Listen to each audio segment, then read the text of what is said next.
साथियों नमस्कार।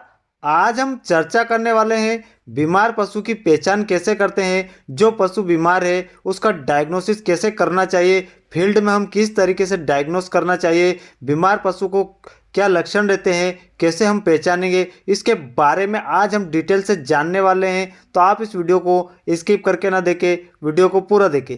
यदि आप हमारे इस चैनल पर नए हैं तो इस चैनल को सब्सक्राइब जरूर करें।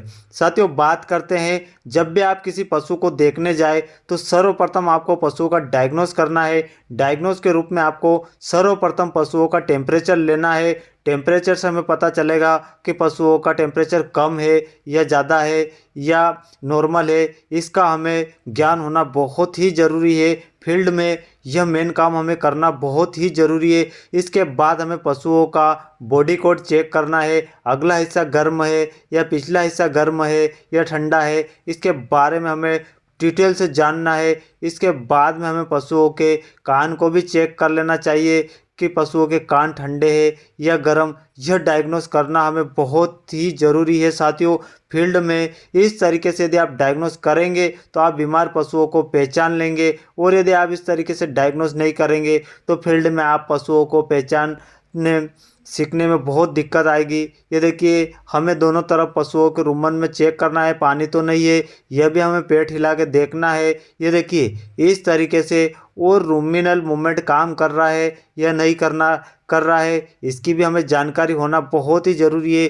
क्योंकि हमें 1 मिनट तक मुट्ठी दबा के रखना है, और पशुओं का जो रूमिनल मूवमेंट है इसकी गति का पता लगाना बहुत ही ज़रूरी है। इस बात का भी हमें नॉलेज होना चाहिए। और जो पशु दुधारू है उसका हमें थन की भी परीक्षा कर लेनी चाहिए, कहीं सूजन तो नहीं है। और उसके बाद हमें पशुओं को, ये देखिए, इस तरीके से म्यूकस मेम्ब्रेन भी देख लेना चाहिए। इससे हमें बहुत सारी बीमारियों को पता चल जाएगा। तो हमें मेन काम यह भी करना है कि हमें पशुओं की म्यूकस मेम्ब्रेन को देखना है। इसके बाद पशु के नथुने देखना है, मुंह को खोल कर देखना है कहीं छाले तो नहीं है, या नाक कहीं सूखा हुआ है या पीक आ रहा है। ये सारे सिम्टम्स के आधार पे हम डायग्नोस करेंगे और हम पशुओं की बीमारियों के बारे में जान लेंगे। तो आप फील्ड में जब भी जाए तो ये डायग्नोस करें। इससे आपको पशुओं की जितनी तरह की बीमारियां हैं उसके बारे में जानकारी मिल जाएगी और आप सही से डायग्नोस कर लेंगे। यदि आप फील्ड में नए हैं तो आपको डायग्नोसिस करने आना बहुत ही ज़रूरी है। यदि पशुओं का डायग्नोस नहीं कर पाते हैं तो आप पशुओं की बीमारियों के बारे में नहीं जान पाएंगे, और यदि आप बीमारियों के बारे में नहीं जान पाएंगे तो आपको सही से ट्रीटमेंट करना नहीं आएगा। और यदि आप सही से ट्रीटमेंट नहीं करेंगे तो पशुओं का ठीक होना बहुत ही मुश्किल रहता है। जैसी बीमारी है उस हिसाब से हमें ट्रीटमेंट करना रहता है वेटनरी में। तो आपको सीखना होगा, जब भी आप नए प्रैक्टिशनर है, नए डॉक्टर है, तो आपको पशुओं का मेन डायग्नोस करना बहुत ही ज़रूरी है। डायग्नोसिस करने यदि आप सीख जाते हैं तो आप पशुओं को ठीक कर लेंगे। तो आप जब भी फील्ड में उतरे ट्रीटमेंट करने, नए प्रैक्टिशनर, नए पैरावेट्स या नए डॉक्टर हैं, तो आपको सबसे पहले पशुओं की केस हिस्ट्री लेना है, पशु को चला के देखना है।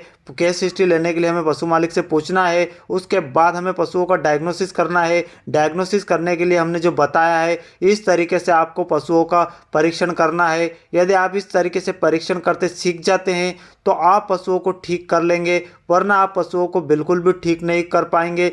और यह काम मेन है। यदि आप फील्ड में काम करते हैं, नए डॉक्टर बन रहे हैं, तो आपको यह आना बहुत ही ज़रूरी है। साथियों इस तरीके से आप डायग्नोस करें और पशुओं की बीमारियों के बारे में जाने। बहुत सारी बीमारियां पशु मालिक भी आपको बता देगा, कहीं पशु पेशाब कर रहा है या नहीं कर रहा है, पशु गोबर कर रहा है या नहीं कर रहा है, ये और भी बहुत सारी जानकारी आपको पशु मालिक दे देगा। तो आपको मेन केस हिस्ट्री लेना है, उसके बाद पशु को डायग्नोस करना है, रूमिनल मूवमेंट दोनों तरफ चेक करना है, दोनों पेट में पानी चेक करना है, और पूरा पशु का डायग्नोस करना बहुत ही ज़रूरी है। यदि आप यह काम कर लेते हैं तो आप फील्ड में अच्छे अच्छे केस को ठीक कर लेंगे और हर तरह के पशुओं को ठीक किया जा सकता है। साथियों आशा करता हूं कि आपको ये वीडियो ज़रूर पसंद आया होगा। यदि वीडियो पसंद आया हो तो वीडियो को ज़्यादा से ज़्यादा लाइक एंड शेयर करें और चैनल को सब्सक्राइब करें। मिलते हैं अगले वीडियो में, तब तक के लिए जय हिंद, वंदे मातरम।